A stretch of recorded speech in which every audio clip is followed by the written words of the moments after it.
அனைவருக்கும் வணக்கம். வணக்கம்.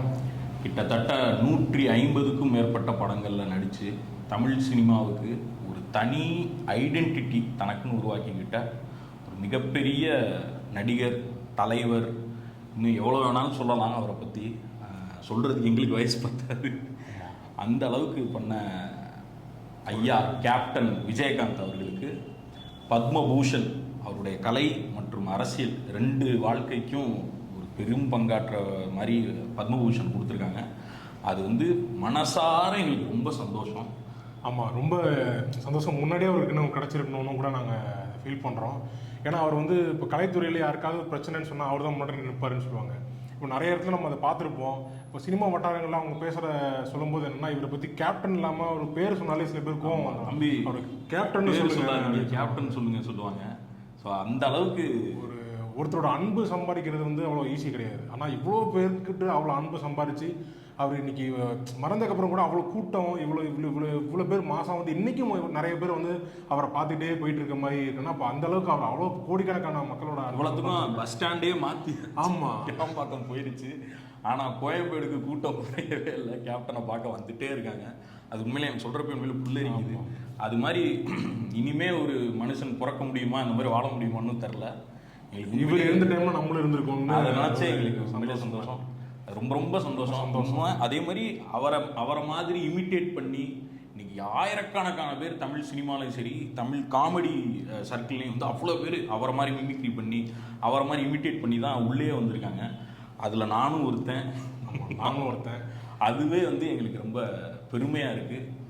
ஸோ ரொம்ப ஹாப்பி. இதுதான் நாங்கள் சொல்லணும்னு நினச்சோம். எனக்கு நிறைய படங்கள் அவரோட பிடிக்கும். ஆனால் அந்த யூனிக்காக அவரை நோட் பண்ண வச்சது, நம்ம அது வரைக்கும் உதாரணத்துக்கு ரஜினி சார் படம் பார்த்தோம்னா ஒரு 2 நாளைக்கு சட்டை பட்டன் போட மாட்டான், இப்படியே தெரிஞ்சுட்டு இருக்கும். அதே மாதிரி கேப்டன் படம் பார்த்தா அந்த துப்பாக்கியோடையே சுற்றுறது, வாஞ்சிநாதன் துப்பாக்கின்னு ஒன்று செவுத்த காலை வச்சு உதைக்கிறது இல்லை, அது கூட அது சும்மா அது சின்ன வயசுலலாம் ஒரு சின்ன கட்டமாக இருந்தால் கூட அதில் ஏறி இப்படி உதைக்கிறேன். எனக்கு ரமணா தான் எனக்கு அது வரைக்கும் அவரை பார்த்துட்டு இருந்ததுக்கு அந்த ரமணா படம் அரசியலாகவும் சரி, இப்படிலாம் இருக்கா, ஒரு ஸ்டூடெண்ட்ஸுக்குலாம் இவ்வளோ பவர் இருக்குது, இந்த மாதிரி விஷயங்கள்லாம் அது வெறும் டயலாகாக இருந்தாலும், ஆனால் அது கேட்குறப்போ அந்த படத்தில் அந்த கடைசி அவர் எடுத்துகிட்டு போகிறப்போ அந்த உட்காந்து எல்லாம் உட்காந்து அழுதுட்டு இருந்தோம்.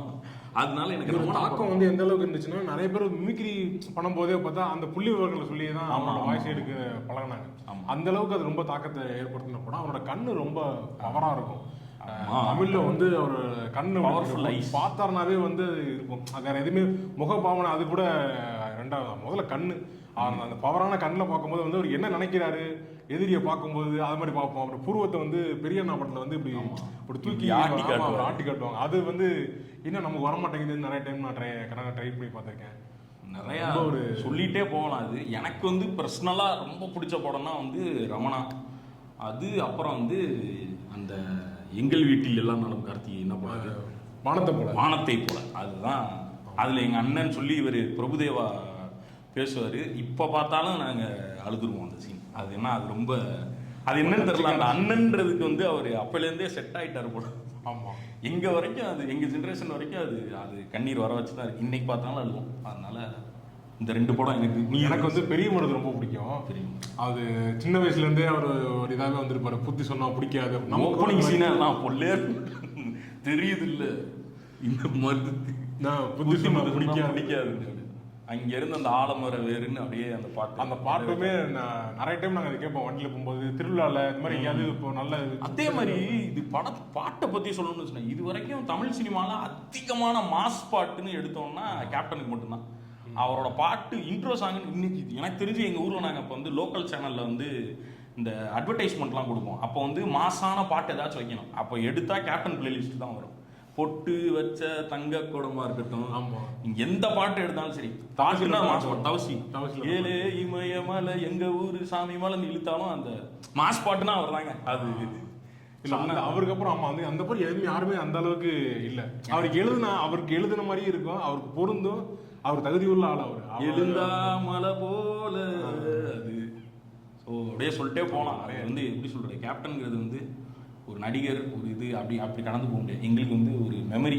அது வீட்டில் ஒருத்தர் அப்படி தான். நாங்கள் இதுக்கு முன்னாடியும் அப்படி தான், எப்போவுமே அவர் அப்படி தான். எங்களுக்கு ஒரு வீட்டில் ஒருத்தர் தான் அவர்.